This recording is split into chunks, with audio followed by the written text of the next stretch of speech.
দাও। সুকুমার রায় গো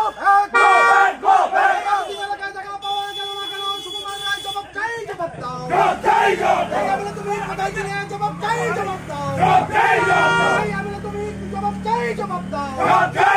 জবাব তোমায় দিতে হবে। সুকুমার রায় ঠিক ঠিক ঠিক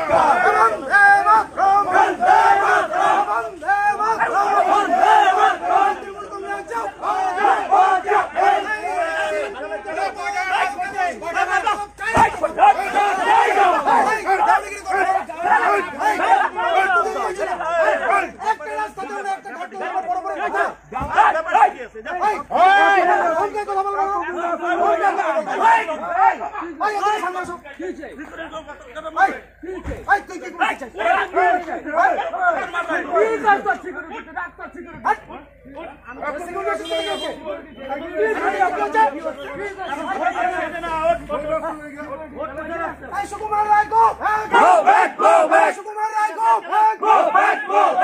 দেখা পাওয়া গেল না কেন? এবার তুমি জবাব চাই, জবাব দাও। জবাব তোমায় দিতে হবে। সুকুমার রায় গো সুকুমার রায় গো এতদিন কাজ পাওয়া গেল না কেন? সুকুমার রায় জবাব চাই, জবাব দাও।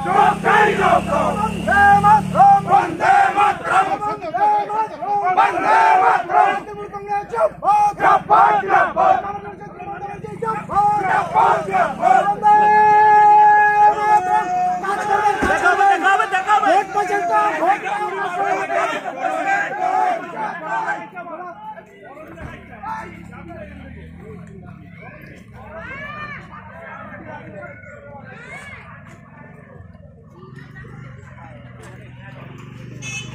কাজ করতে বলো এমএলএকে, কাজ করুক।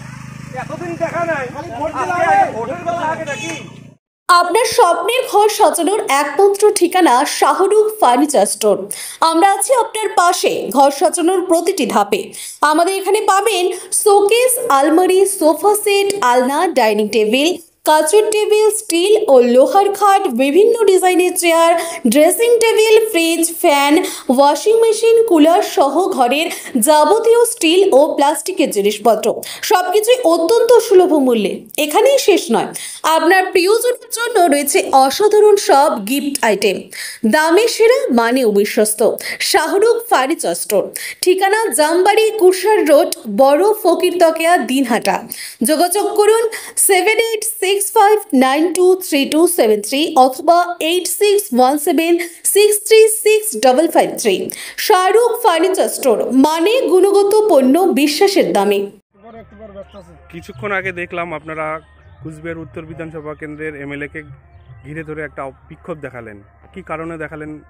আমরা দীর্ঘদিন থেকেই দেখছি যে বিভিন্ন সময় আমাদের উত্তর বিধানসভা কেন্দ্রে যারাই বিধায়ক হন, বিগত দিনে আমরা দেখেছি নগেনবাবু 10 বছর আমাদের এই উত্তর বিধানসভা কেন্দ্রের বিধায়ক ছিলেন। তার পরবর্তী সময় গত নির্বাচনে আমাদের এই উত্তর বিধানসভা কেন্দ্র থেকে বিজেপির যিনি প্রার্থী হয়ে জিতে এসেছেন সুকুমার রায়, আজকে প্রায় 4.5 বছর অতিক্রান্ত হয়ে গেছে, কিন্তু আমরা কোনোভাবেই কোনো এলাকায় একটা কাজ বা 100 মিটার একটা রাস্তা কিংবা একটা কোনো বাড়িতে জল কিংবা এমএলএ কোঠা থেকে যে কোনো একটা কাজ চকচকা অঞ্চলে কিন্তু আমরা পাইনি। অথচ এই অঞ্চল থেকে প্রায় 5000 ভোটে গত নির্বাচনে বিজেপি কিন্তু জিতেছে। বিভিন্ন সময় আমরা দেখেছি 2019 সাল, 2021 সাল এবং পরবর্তী সময় যদি আমরা লক্ষ্য করি 2024 সাল, প্রত্যেকটা ইলেকশনেই আমাদের চকচকা এলাকার সমস্ত গ্রামবাসী 2 হাত ভরে উজাড় করে হিন্দুত্বের যে আবহ, সেই হিন্দুত্বের কথায় সকলেই বাজিমাত করে দিয়েছে বিজেপিকে। কিন্তু সেই আশানুরূপ আমরা তৃণমূল কংগ্রেস এই এলাকায় ভোট পাইনি, কিন্তু দেখা যাচ্ছে যে এই এলাকা থেকে এমপি এবং এমএলএরা প্রত্যেকবার নির্বাচিত হচ্ছে, কিন্তু চকচকা গ্রামবাসীর জন্য তারা একটা কাজ পর্যন্ত আজকেও করেনি। তাহলে এর প্রতিবাদেই সাধারণ গ্রামবাসী হিসেবে এবং চকচকা অঞ্চলের একজন তৃণমূল কংগ্রেস কর্মী হিসেবে আমরা সকলেই প্রতিবাদ জানিয়েছি যে এমএলএ যে 4.5 বছর তিনি অতিবাহিত করলেন, তিনি কি কাজ করলেন তার জবাব সাধারণ মানুষ চায়, তৃণমূল কংগ্রেস কর্মীরা চায় যে তিনি জবাব না দেওয়া পর্যন্ত আমাদের এই চকচকার মাটিতে ঢুকতে পারবেন না। তাই আমরা সকলে সংগঠিতভাবে আজকে খবর পাওয়ার পর তাদেরকে আমরা ঘেরাও করি এবং ঘেরাও করে তার কাছে শুধুমাত্র আমরা জানতে চেয়েছি যে তিনি এই 4.5 বছরে কি কাজ করেছেন এই গ্রামবাসীদের জন্য বা চকচকাবাসীর জন্য, যারা এত পরিমাণ ভোট উজাড় করে 2 হাত ভরে ভালোবেসে ভারতীয় জনতা পার্টির প্রার্থীকে বিজয়ী করেছে, কিন্তু তারা কি করলো জনসাধারণের জন্য, তাই আমরা জানতে চাই। এবং আবারও বলছি, এই সুকুমার রায়কে আমরা ধিক্কার জানাচ্ছি, যিনি 4.5 বছর পর্যন্ত একটা লোক দেখলো না, চকচকা গ্রাম পঞ্চায়েতের কোথাও খুঁজে পাওয়া গেল না, একটা কোনো কাজ পাওয়া গেল না, তাই আমরা ধিক্কার জানাই। আপনার পরিচয়? আমি রাজু দে, কোচবিহার 2 নং ব্লক তৃণমূল কংগ্রেসের সাধারণ সম্পাদক এবং কোচবিহার 2 নং পঞ্চায়েত সমিতির জনস্বাস্থ্য কর্মাধ্যক্ষ। ধন্যবাদ সকলকে।